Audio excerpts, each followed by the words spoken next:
de permettre à celle-ci de dénoncer à la commission électorale indépendante, preuve à l'appui, des éléments d'irrégularité. Et ce faisant, nous la nettoyons.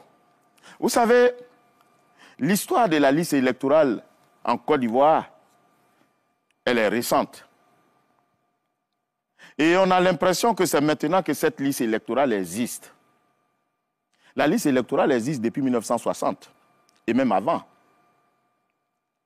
Et c'est en 2008-2009 qu'on a procédé à la refonte de la liste électorale avec l'accord des partis politiques.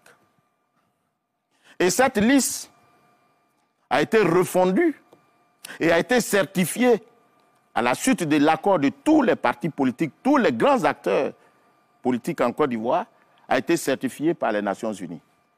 Mais un accord est une concession. Une concession, c'est qu'on accepte ce qui est irrégulier comme étant régulier. Parce que figurez-vous qu'à l'issue de cet accord, des personnes se sont inscrites sur la liste électorale avec un extrait d'acte de naissance.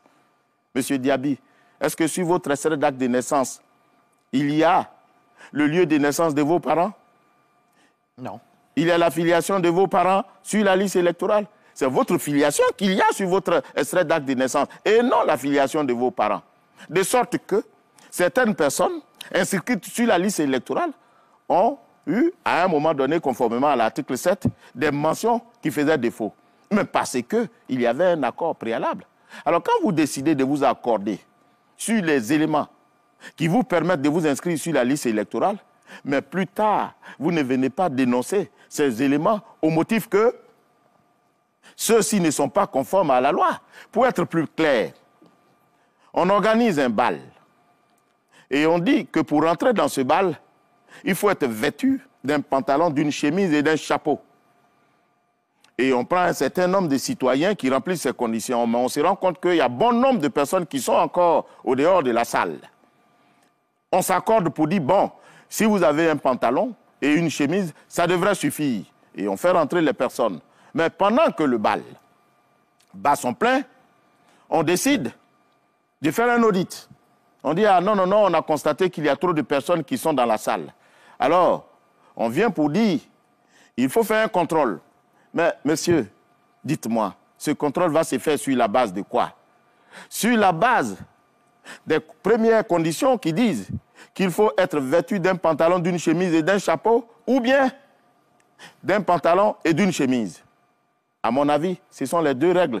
Parce que les gens qui sont dans la salle, il y a une première règle et ensuite on s'est accordé sur une deuxième règle qui permet aux gens de rentrer dans la salle sans chapeau, bien que vêtus avec d'un pantalon et d'une chemise. Alors quand vous demandez aujourd'hui à la commission électorale indépendante de faire un audit de la liste électorale, mais c'est sur la base de quelles règles? Vos accords politiques ou bien conformément à l'article des dispositions du code électoral? Mais les dispositions du code électoral n'ont pas encadré la refonte de la liste.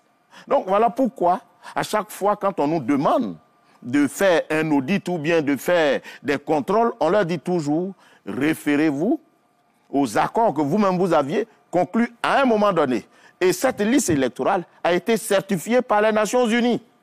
Et c'est cette liste électorale de 2010 qui a permis les élections de 2010. Et c'est cette liste qui a été 6 fois révisée. Et c'est cette liste qui est là. D'accord. Monsieur le Président. Monsieur le Président,